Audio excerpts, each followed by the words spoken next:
शिवाजी ब्राह्मण, 96 कुळी, कुळवाडी, शूद्र. छत्रपती शिवाजी महाराजांच्या नावामागे ज्या बिरुदावल्या लावल्या जातात त्यात गोब्राह्मण प्रतिपालक ही बिरुदावली जास्त प्रसिद्ध आहे. गायींचा आणि ब्राह्मणांचा प्रतिपाळ करणारा अशी बिरुदावली सारखी सारखी प्रसिद्ध केली जाते. छत्रपती शिवाजी महाराजांची अस्सल म्हणून मान्यता पावलेली अनेक पत्रे उपलब्ध आहेत. यांतील एकाही पत्रात शिवाजी महाराजांनी स्वतःस गोब्राह्मण प्रतिपालक म्हणवून घेतलेले नाही. शिवाजीच्या समकालीनांनी शिवाजीस लिहिलेले पत्रे आहेत. त्या पत्रांपैकी एकाही पत्रात कुणीसुद्धा शिवाजीस गोब्राह्मण प्रतिपालक म्हणत नाही. उलट शिवाजी महाराजांची राज्याभिषेक असलेली 29 पत्रे उपलब्ध झालेली आहेत. या सर्व पत्रांत शिवाजी स्वतःस क्षत्रिय कुलवंतस श्रीराजा शिवछत्रपती असे म्हणवून घेतो. तो स्वतःस गोब्राह्मण प्रतिपालक म्हणवून घेत नाही. मग हे गोब्राह्मण प्रकरण आले कोठून? शिवाजी स्वतःस गोब्राह्मण प्रतिपालक म्हणून घेई असे श्री ब मो पुरंदरे लिहितात व त्यासाठी शिवचरित्र साधने खंड 5 क्रमांक 534 व 537 असा आधार देतात. या सर्व पत्रांची व आधारांची छाननी करून श्री शेजवलकर निर्वाळा देतात की 534 क्रमांकाच्या लेखात शिवाजी स्वतःच गोब्राह्मण प्रतिपालक म्हणून घेत नाही, तर पत्रात ज्याचा उल्लेख आहे तो ब्राह्मण त्यास तशी पदवी देतो. 537 क्रमांकाच्या लेखात तर गोब्राह्मण प्रतिपालक असा शब्दच आलेला नाही. म्हणजे सब कुछ झूठ. शिवाजीने स्वतःच गोब्राह्मण प्रतिपालक म्हणून घेणे आणि ब्राह्मणांनी त्यास तसे म्हणणे यातले अंतर स्पष्ट आहे. काम करून घ्यायला किंवा याचना करायला गेलेला कुणीही राजास तू आमचे प्रतिपाल करणारा आहेस असे म्हणणारच. त्यात विशेष काय? मग शिवाजीला लावलेली किंवा खरे सांगायचे तर मागाहून बळेस चिकटलेली बिरुदावली कुणी लावली असावी? गो लावणे शक्य नाही. त्यामुळे उत्तर स्पष्ट आहे. स्वतःचा कार्यभाग साधण्यासाठी इतिहासातील थोर पुरुषांनी आपल्याला सोयीची अशी बिरुदावली लावण्यास फार तर हुशारी किंवा चालाकी केली असे म्हणता येईल. लोक अडाणी आहेत व मुळापर्यंत जात नाहीत तोपर्यंत पचेलही, पण म्हणून ते सत्य नव्हे, म्हणून तो इतिहास नव्हे. ग्रँडफने आपल्या पुस्तकात गायी, रयत व स्त्रिया यांना लुटण्यास शिवाजीने आपल्या शिपायास बंदी केली होती असे नमूद केले आहे. त्याला इतरही आधार आहेत. पण मग गायी, रयत व स्त्रिया यांचा प्रतिपालक असलेला शिवाजी गोब्राह्मण प्रतिपालक कसा केला गेला? रयत आणि स्त्रिया यांना बाजूस सारून त्या ठिकाणी ब्राह्मण कधी व कोणी आणले याचा अंदाज करणे कठीण जाऊ नये. शिवाजीच्या राज्यात ब्राह्मणास खास सवलती सुद्धा कुठे दिसत नाहीत. उलट एका पत्रात आगळी केलेल्या ब्राह्मणासंबंधी शिवाजी महाराज ब्राह्मण म्हणून कोण मुलायजा करू पाहतो असे बजावतात आणि धमकावतात की जे गनिमांचे चाकर गनीम झालेस ऐसे जाणून बरा नतीजा तुम्हास पावेल. सर्व मराठे ज्याप्रमाणे शिवाजी महाराजांकडे नव्हते तसेच सर्व ब्राह्मण शिवाजी महाराजांच्या बाजूने नव्हते. अनेक विरुद्ध होते. म्हणूनही शिवाजी महाराज ब्राह्मण प्रतिपालक अशी बिरुदावली घेणे शक्य नव्हते व तशी त्यांनी घेतलेली नव्हती. दक्षिणा उपटण्यासाठी शिवाजीच्या काळात ब्राह्मणांनी शिवाजीच्या विरुद्ध कोटीचंडी यज्ञ केल्याचा एक मजेदार उल्लेख शिवचरित्र साहित्यात आहे. दिल्लीच्या शहनशाहचे मातब्बर सरदार मिर्झा राजे जयसिंग शिवाजी महाराजांचा बंदोबस्त करण्यासाठी महाराष्ट्रात आले. त्यावेळी त्यांना शिवाजी विरुद्ध जय मिळावा म्हणून महाराष्ट्रातील ब्राह्मणांनी कोटीचंडी यज्ञ केला होता. तो उल्लेख असा: मिर्झा राजा जयसिंगाची चिंता, शिवाजी मोठा दंगेखो, मोठा हुन्नरवंत आणि मर्दाना. शिपाई अंगाचा खासा, अफजल खान अंगे मारिला, शाहिस्त खानाच्या डेऱ्यात शिरोनी मारामारी केली. आपणास यश कसे येईल म्हणून चिंता केली. तेव्हा मोठे मोठे ब्राह्मण पुरोहित यांनी उपाय सांगितला. दैवी प्रयोगी अनुष्ठाने करावी म्हणजे यश येईल. मग मिर्झा बोलिला, जे कोट चंड यज्ञ करावी आणि 11 कोटी लिंगे करावी. कामनार्थ बगलामुखी काल रात्री प्रित्यार्थ जप करावा. 400 ब्राह्मण अनुष्ठानास घातले. प्रत्यही अनुष्ठाने चालले. अनुष्ठानास 2 कोट रुपये अलहिदा काढून ठेविले आणि 3 मास अनुष्ठान काढून सिद्ध केले. अनुष्ठानाची पूर्णाहुती करून ब्राह्मणास दान दक्षिणा देऊन संतपर्ण केले. मग धर्मजल चालिले. शिवाजी जर ब्राह्मण प्रतिपालक होता आणि शिवाजीचे राज्य जर ब्राह्मण हिंदू धर्मरक्षणाकरिता होते, तर एवढा कोटी चंड यज्ञ ब्राह्मणांनी कसा केला? छत्रपतींच्या राज्याभिषेकास ब्राह्मणांचा विरोध. महाराष्ट्रातल्या ब्रह्मवृंदांनी शिवाजी महाराजांचा राज्याभिषेक करायला विरोध केला. हे सत्य तर सर्वांना माहीतच आहे. चातुर्वर्णाच्या रचनेप्रमाणे व हिंदू धर्मशास्त्राप्रमाणे राजा होण्याचा अधिकार फक्त ब्राह्मणांना आणि क्षत्रियांनाच होता. शिवाजी शूर असला, त्याने राज्य कमावले असले तरी तो राजा होण्यास पात्र नाही असे धर्ममत होते. काहींना त्याच्या क्षत्रियत्वाची शंका होती आणि उरलेल्यांना तो मुळात क्षत्रिय कुळातला असला तरी संस्कार क्षय झाल्याने क्षत्रिय राहिला नव्हता. शिवाजीची मुंज झाली नव्हती. मंत्रविधींसह लग्न लागले नव्हते. मग शिवाजी राजा कसा होऊ शकणार? काही सनातनी धर्ममार्तंडांची त्यावरही कडी होती. ते सांगत होते, नंदातम क्षत्रिय कुलम. नंद राजाचा अंत झाला तोच क्षत्रिय कुळाचा अंत होय. त्यानंतर कुणी क्षत्रिय उरलाच नाही. अकबराच्या काळी कृष्णभट शेष याने शूद्राचार शिरोमणी नावाचा एक ग्रंथ लिहिला. त्याने असे प्रतिपादन केले की परशुरामाने संपूर्ण पृथ्वी निःक्षत्रिय करून टाकली. आता हिंदू धर्मात राजतेजाचे व राजवंशाचे क्षत्रिय कोणीच उरले नाहीत. मग शिवाजीला राज्याभिषेक कसा करणार? महाराष्ट्रातल्या ब्रह्मवृंदांपैकी कुणी राज्याभिषेक करण्यास तयार नाही, म्हणून मग काशीचा गागाभट्ट आला व त्याने साग्र संगीत राज्याभिषेक वैदिक पद्धतीने केला. तसे गागाभट्टाचे मूळ घराणे नांदेडचे, पण तो विद्वान ब्राह्मण काशीच होता. राजांनी त्याला व इतर ब्राह्मणांना प्रचंड दक्षिणा दिल्या. यात काही अतिशयोक्ती असेल, पण एक वर्णन असे आहे की गडावरून राज्याभिषेक समयी राजांनी ब्राह्मणांना दक्षिणा म्हणून इतके सोने दिले की त्यांना ते गडावरून खाली आणता येईना. शिवाजीचे ब्राह्मण सहकारी. शिवाजी महाराजांच्या राज्याभिषेकाला महाराष्ट्रातल्या ब्राह्मणांनी विरोध केला होता. त्यावरून किंवा महाराष्ट्रातल्या ब्राह्मणांनी मिर्झा राजे जयसिंग यांना यश मिळावे म्हणून कोटीचंडी यज्ञ केला होता. त्यावरून महाराष्ट्रातले सर्व ब्राह्मण शिवाजीच्या विरुद्ध होते असा कोणी निष्कर्ष काढला तर तो मात्र पूर्णतया चूक ठरेल. हा प्रश्न केवळ व्यक्तिगत या किंवा त्या ब्राह्मण समूहाचा नव्हता किंवा या किंवा त्या पुरोहिताचा नव्हता. प्रश्न मूळ चातुर्वर्ण्य धर्माचाच होता व आजही आहे.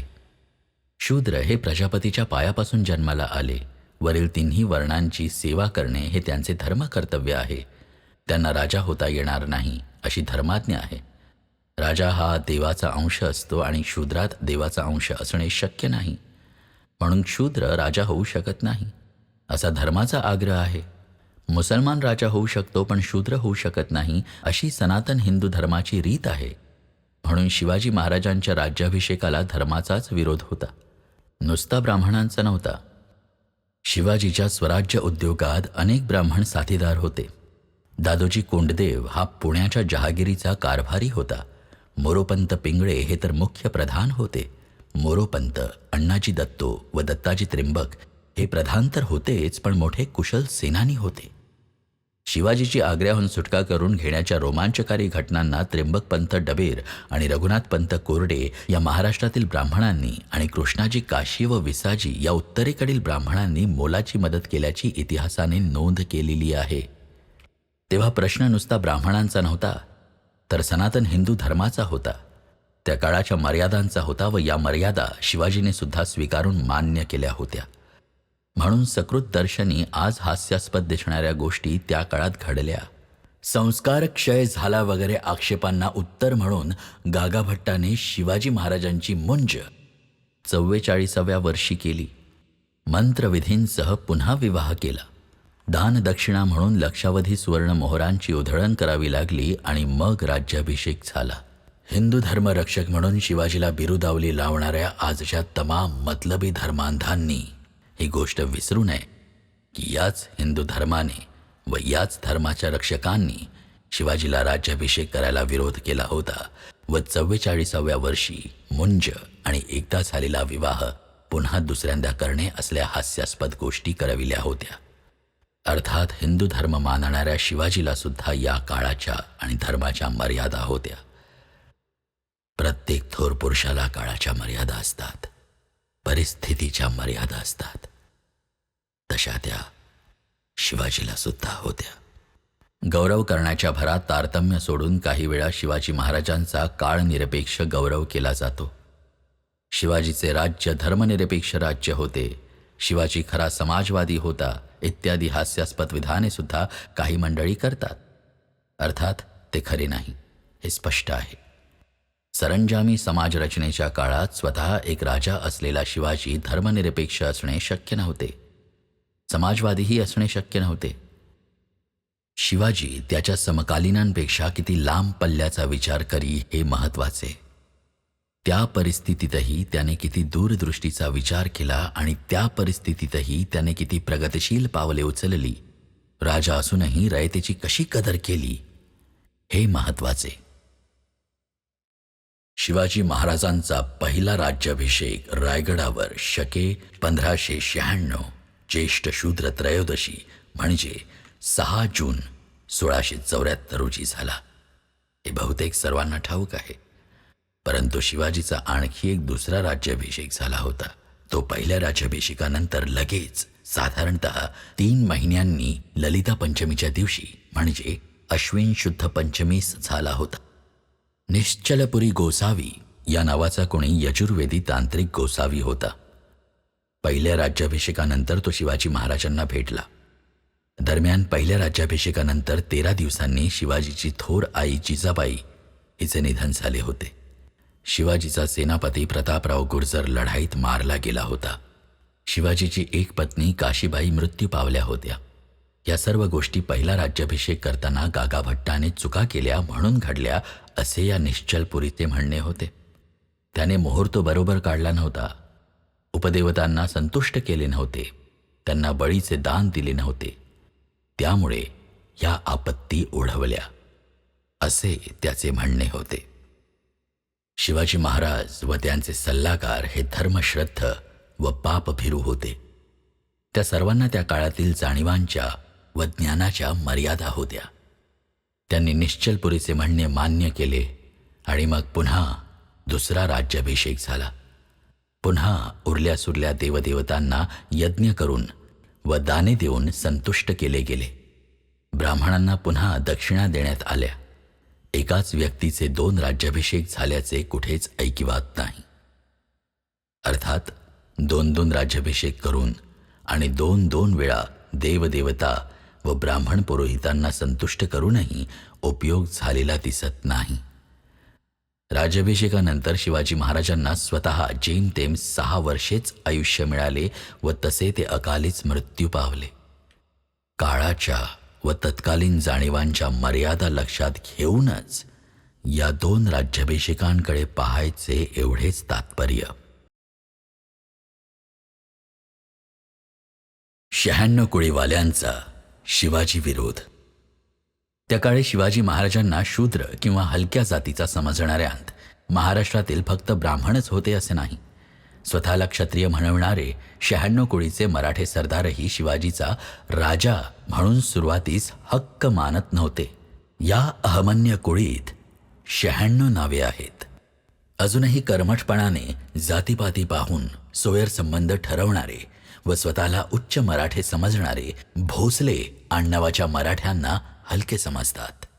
त्या काळी जवळजवळ सर्वच 96 कुळीचे मराठे स्वतःस राजे म्हणवत. शिंदेराजे, मोरेराजे इत्यादी. त्यांची राज्ये नव्हती पण ते स्वतःस राजे म्हणवत. नगर जिल्ह्यात व आजूबाजूस अजूनही जवळजवळ सर्व मराठे आणि इतर काही सुद्धा स्वतःच्या आडनावापुढे पाटील लावतात. जसे लांडगे पाटील, कोल्हे पाटील, काळे पाटील, विखे पाटील इत्यादी इत्यादी सारेच पाटील.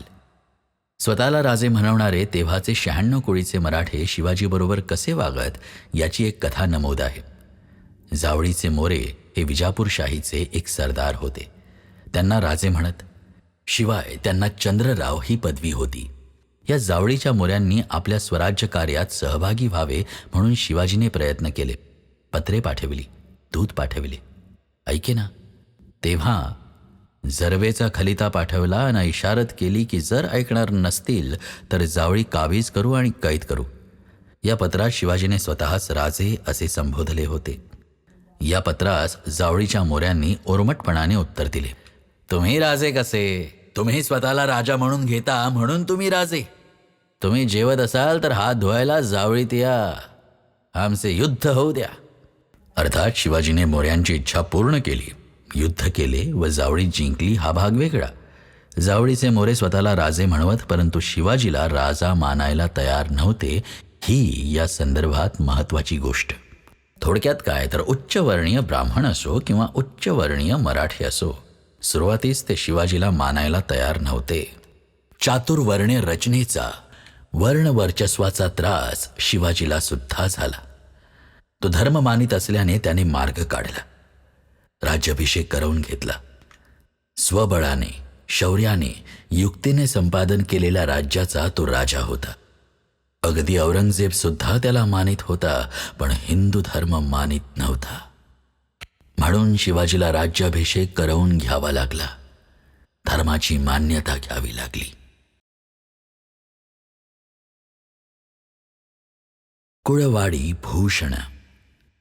महात्मा ज्योतिराव फुले यांनी शिवाजी महाराजांचा एक पोवाडा लिहिला आहे. या पोवाड्यात सुरुवातीस ध्रुपदातच ते शिवाजीला कुळवाडी भूषण म्हणतात. पोवाड्याचा शेवट करताना ते म्हणतात, ज्योतिराव फुल्यांनी गायला पूत शूद्राचा. मतितार्थ असा की शिवाजी भोसला हा शूद्रांचा पुत्र होता, कुळवाडी होता. महात्मा फुले इतिहास संशोधक नव्हते किंवा इतिहासकार नव्हते. समतेचा पुरस्कार व प्रचार करणारे कर्ते सुधारक होते. त्यामुळे त्यांनी शिवाजीच असे म्हटले असेल असे म्हणून त्यांच्या पोवाड्याचा आधार दूर करता येणे शक्य नाही.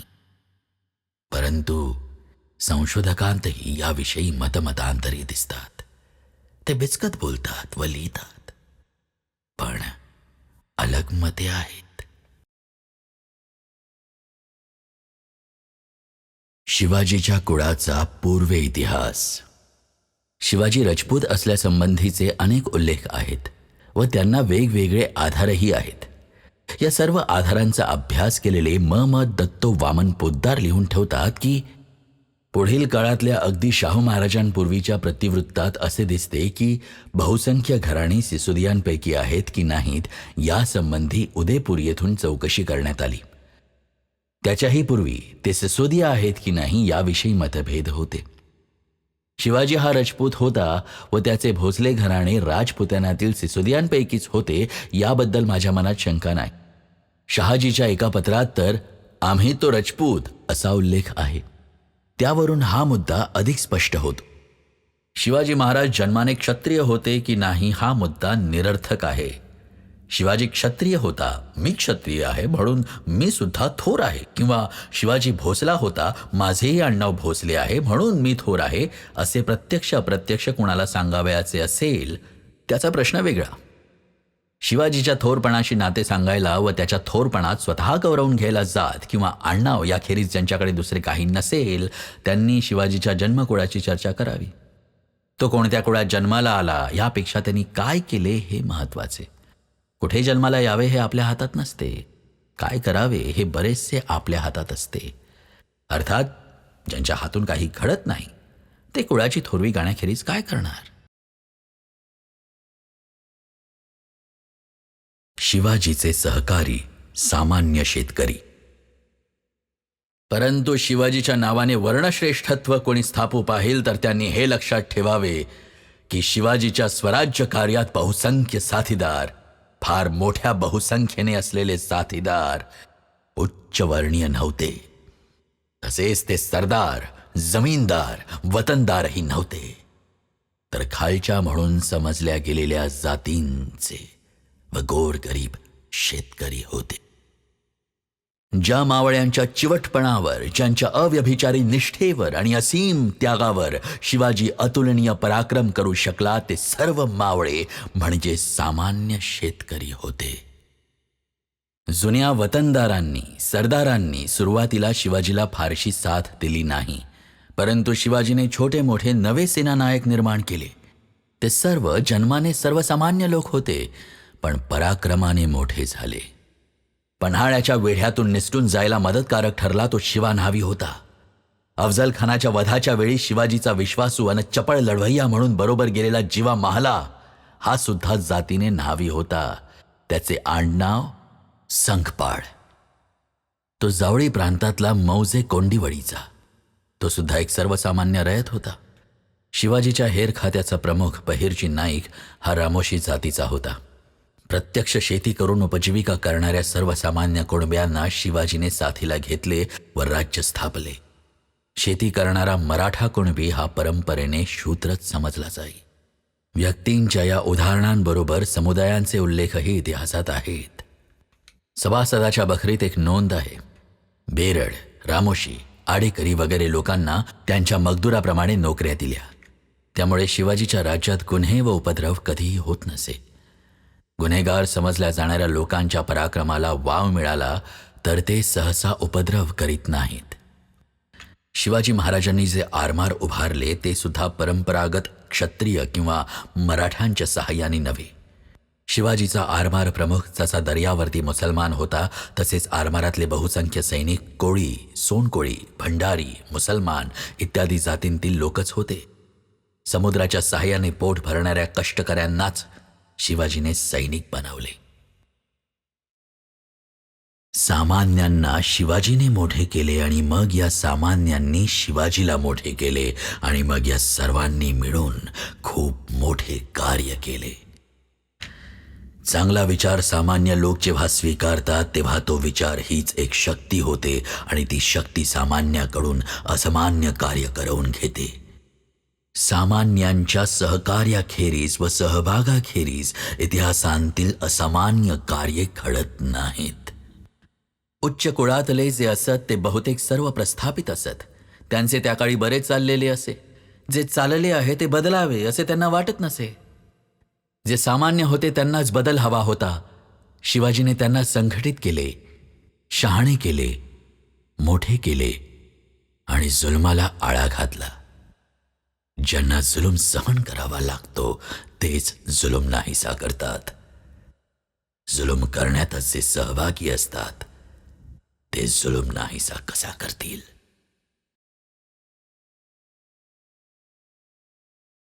शिवाजी व धर्मांतर. शिवाजी हिंदू धर्म पाळणारा होता, पण त्याची धर्मश्रद्धा आंधळी नव्हती. धर्माला मान्य नसणाऱ्या गोष्टीही तो करी व कार्य साधी. कार्य महत्वाचे होते, धर्माचे काटेकोर पालन महत्वाचे नव्हते. एकदा मुसलमान झाला म्हणजे धर्म सोडला, धर्म सोडला म्हणजे मेला. मग मेलेला जिवंत कसा होणार? आणि या जन्मात पाप केल्याने पुढच्या जन्मात तर माणूस सुद्धा होणार नाही, किडा किंवा मुंगी होणार, असे हिंदू धर्मशास्त्र सांगते. शिवाजीच्या काळात तर कठोरपणे सांगे, परंतु शिवाजीने मुसलमान झालेल्या हिंदूंना पुन्हा हिंदू करून घेतले. नुसते करून घेतले असे नाही, तर त्यांच्याशी सोयर संबंध जोडले.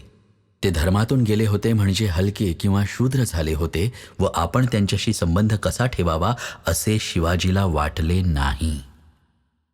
बजाजी निंबाळकर व नेताजी पालकर हे मुसलमान सुनता झालेले व मुसलमानात 10-5 वर्षे राहिलेले मराठे शिवाजीने परत हिंदू करून घेतले. लांड्या म्हणून ज्याला हिणवत होते त्या बजाजी निंबाळकरांच्या मुलास शिवाजीने स्वतःची मुलगी दिली. अफगाणिस्तानात महम्मद कुली खान म्हणून 8 वर्षे राहिलेल्या नेताजी पालकरास शुद्ध करून स्वतःच्या पंक्तीस बसवून घेतले. धर्मासंबंधीचा हा पुरोगामी विचार पेशवाईत इतका मागे पडला की पेशवाईतला सर्वात शूर पुरुष बाजीराव स्वतःच्या मुसलमान प्रेयसीच्या मस्तानीच्या मुलास हिंदू करण्याची इच्छा असूनही हिंदू करू शकला नाही. समशेर बहादरास कृष्णासिंग करीन म्हणणाऱ्या बाजीरावास ते तर जमले नाहीच, उलट स्वतःलाच घराबाहेर पडावे लागले. शिवाजीचा हिंदू धर्म आणि पेशवाईतला हिंदू धर्म एकच काय? शिवाजीने अस्पृश्यांस व महारांस किल्लेदार केले होते. पेशवाई त्यांच्या पाठीला झाप बांधून अन गळ्यात लोटके अडकवून रस्त्यांची शुद्धता केली जात होती. शिवाजीचा हिंदू धर्म आणि पेशवाईचा हिंदू धर्म एकच काय? शिवाजीच्या नावाने सेना स्थापन हिंदूंचे ऐक्य घडवायला निघालेल्या सेनापतींना कोणता हिंदू धर्म प्रस्थापित करायचा आहे? शिवाजीचा की पेशवाईतला? शिवाजी महाराज अंधश्रद्धेच्या व खुळ्या समजुतीच्या विरुद्ध कसे होते याची एक गमतीदार नोंद आहे. मूल पालथे जन्मणे हे अशुभ आहे अशी अंधश्रद्धा होती. राजाराम महाराज जन्मताना पालथे जन्मले. सर्वजण ते पाहून गप्प बसले. पुत्र जन्माचा आनंद कुणी दाखविना. महाराजांना हे समज. ते म्हणाले, पुत्र पालथा जन्मला तो दिल्लीची पातशाही पालती घालील. मग सगळे आनंद व्यक्त करू लागले. श्रद्धा वेगळी, अंधश्रद्धा वेगळी.